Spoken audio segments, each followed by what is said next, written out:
Bonjour à tous, je suis Laetitia Vito, la cofondatrice avec Nicolas Collin de Nouveau Départ, le journal de la crise et de la transition. Nouveau Départ, c'est 3 podcasts par semaine. Il y a 2 conversations que nous avons appelées à 2 voix avec Nicolas et moi, où nous discutons à bâtons rompus de sujets liés à l'actualité en essayant de fournir des clés d'analyse économiques, historiques, politiques, sociologiques sur les sujets pour offrir une mise en perspective sur les sujets du moment sur un format long, entre 50 et 50 minutes et 1 heure. Et puis, il y a une interview par semaine avec une personnalité que nous trouvons passionnante et qui éclaire à sa manière un sujet lié à la question de la transition.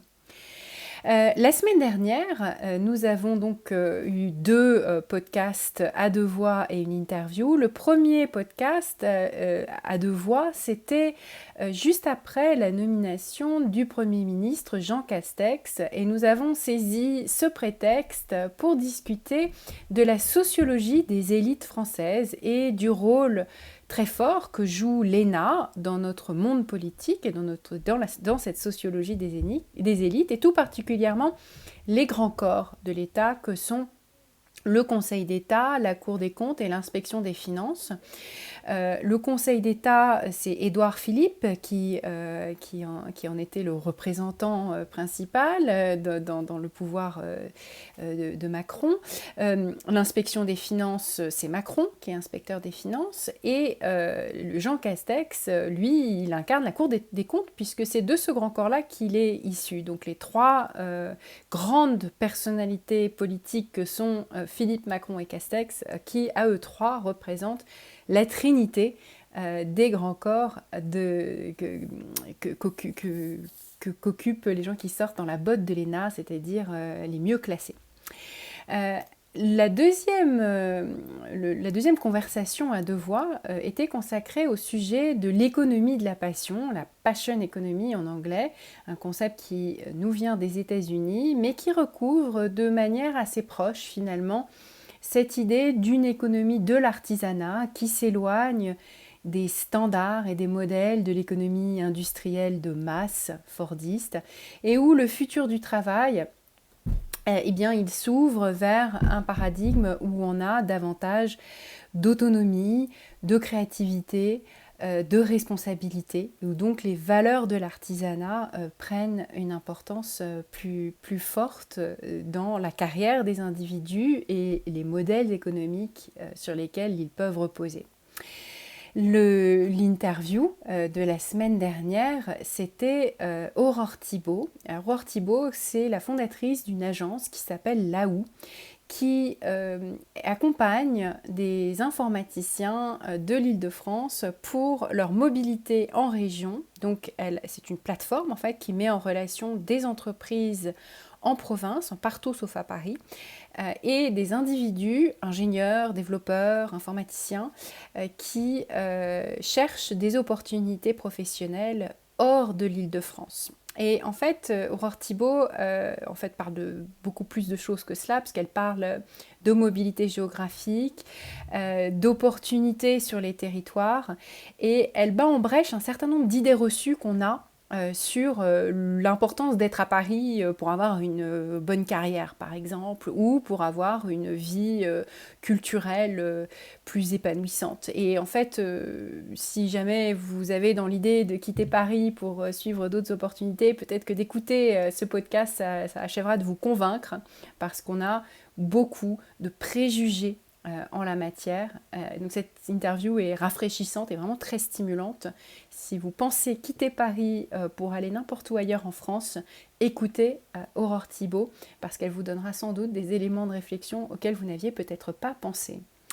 Cette semaine, alors non seulement on a évidemment le 14 juillet, donc la France continue d'être à l'honneur dans les contenus qu'on propose, mais surtout l'actualité politique s'est étalée sur plus d'1 semaine, puisque après l'annonce d'un nouveau Premier ministre, bien entendu, on a attendu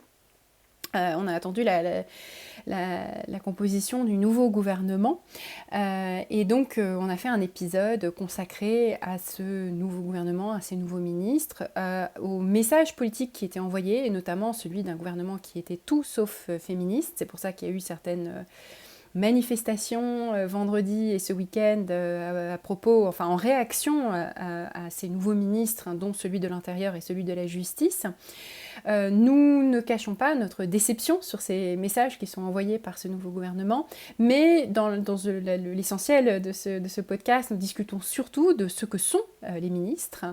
ce qu'est un ministre en général, un cabinet ministériel, comment ça fonctionne, finalement quel est le pouvoir réel et fantasmé de ces ministres et la réalité politique qu'il y a derrière. Donc Nicolas qui connaît intimement ce monde-là, celui des cabinets ministériels, celui des réunions interministérielles et de ce lien, cette courroie de transmission entre le pouvoir politique et l'administration, ou les administrations, explique en détail comment tout cela fonctionne et ce qu'on peut comprendre des éléments de stratégie politique qu'il y a derrière pour essayer de comprendre les choix qui ont été faits et les messages qui sont envoyés par ces nominations. Le deuxième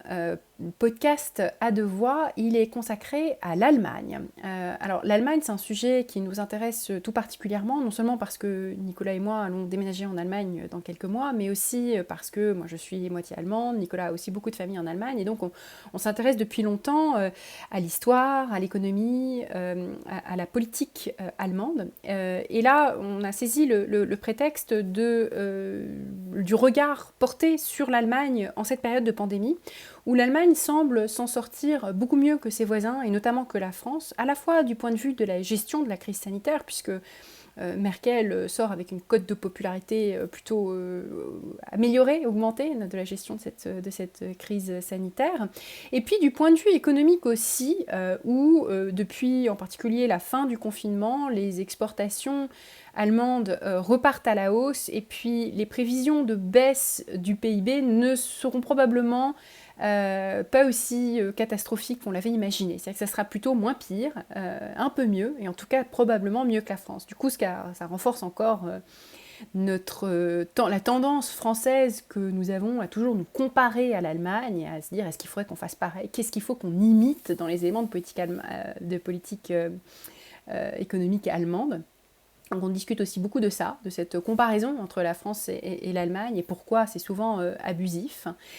Du fait que l'Allemagne, à la différence de la France, est une économie qui est encore une économie complètement tournée vers l'industrie, avec un tissu d'entreprises, notamment d'entreprises familiales, qu'on appelle le Mittelstand, qui sont ces entreprises qui font des machines-outils, ou bien toutes ces entreprises qui fournissent des pièces détachées pour l'automobile, et qui sont très étalées aussi du point de vue géographique, à la fois tout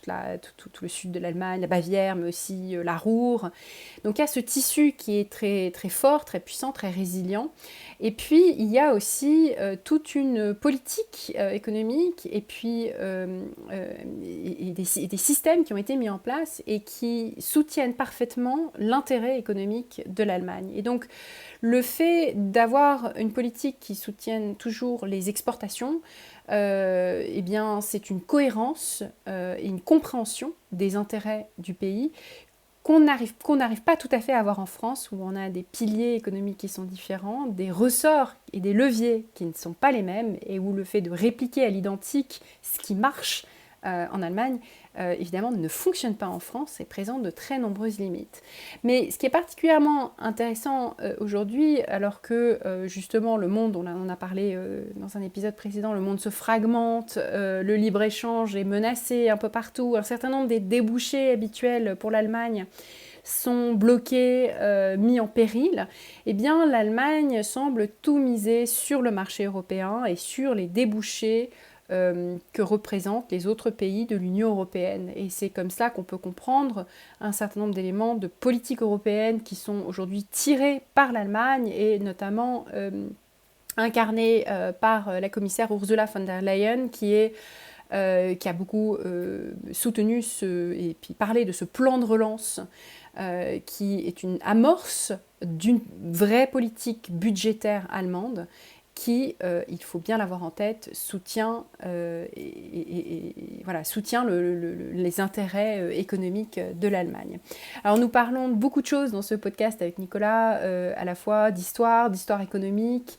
d'institutions, de démographie, d'énergie, de politique énergétique, pour essayer d'apporter des clés de lecture sur la manière, ou les forces et les faiblesses de l'économie allemande dans cette période de transition et dans les années à venir. Et puis, donc ça, ce sont les 2 épisodes à 2 voix de la semaine à venir, de cette semaine. Et puis, il y a aussi une interview, bien sûr. Donc, mercredi, nous mettrons en ligne l'interview d'Hugo Amselem. Alors, Hugo Amselem, c'est quelqu'un qui nous est proche, puisqu'il a été est très proche de Nicolas en particulier, puisqu'il a été l'un des directeurs de The Family. Et puis, il a été directeur à The Family à Berlin. Donc, il a bien découvert l'Allemagne, justement, ses forces, ses faiblesses, et de son point de vue de français, il apporte un point de vue justement un peu iconoclaste et très intéressant et très rafraîchissant sur l'Allemagne. Mais surtout, le sujet principal de cette interview, c'est ce qui est devenu et ce qui a probablement toujours été son sujet de choix, l'économie de la passion, justement. Et il a lancé récemment un podcast intitulé « Sans permission », dans lequel il parle de ses créateurs, entrepreneurs, notamment dans les médias, sur YouTube, qui créent des médias, des plateformes, des entreprises, des projets, des contenus, sans demander la permission de personne, et qui créent des nouveaux modèles et des alternatives aux institutions existantes et aux modèles existants. Voilà, donc pour récapituler, cette semaine, 2 podcasts à 2 voix, sur le gouvernement et les ministres, un autre sur l'Allemagne, les forces et les faiblesses de l'économie allemande en cette période de transition, l'interview d'Hugo Amselem ce mercredi. Pour vous le rappeler, les contenus à 2 voix sont réservés à nos abonnés, donc nous vous encourageons vivement à vous abonner. Ça coûte 15 € par mois ou 150 € par an. Mais en tout cas, même si vous n'êtes pas abonné, vous avez accès à l'interview qui est accessible à tous. Alors voilà, merci beaucoup. Nous espérons vous compter très vite parmi nos abonnés dans notre communauté. Et nous disons à bientôt. Au revoir.